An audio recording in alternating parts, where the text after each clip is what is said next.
Thursday evening பாப்பாவுக்கு ஸ்நாக்ஸுக்கு pan cake தான் பண்ண போகிறேன். அதுக்கு 2 வாழைப்பழத்தை எடுத்து கட் பண்ணி வச்சுக்கிறேன். அதை ஸ்போக்கில் நல்லா மேஷ் பண்ணிக்கோங்க. மேஷ் பண்ணிவிட்டு இந்த அளவுக்கு மேஷ் பண்ணிக்கோங்க. இது கூடவே ஒரு எக்கை உடச்சி ஊற்றிக்கிறேன். இதை நல்லா மிக்ஸ் பண்ணிக்கோங்க. மிக்ஸ் பண்ணதுக்கப்புறம் இது கூட 1 கப் அளவு கோதுமை மாவை ஆட் பண்ணிக்கிறேன். அது கூட 3/4 கப் அளவு ப்ரௌன் சுகர் ஆட் பண்ணிக்கிறேன். அது கூட 1 கப் அளவு பால் சேர்த்திக்கிறேன். இதையும் நல்லா மிக்ஸ் பண்ணிக்கோங்க. நான் பாப்பாவுக்கு செய்கிறனால இது கூட பேக்கிங் பவுடர், வெண்ணிலா எசன்ஸ் இதெல்லாம் எதுவும் ஆட் பண்ணல. தோசைக்கல்லில் கீ ஆட் பண்ணிக்கோங்க.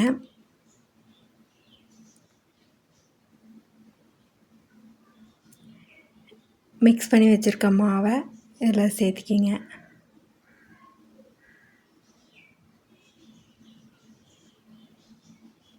மேலேயும் கொஞ்சம் கீ விட்டுக்குங்க.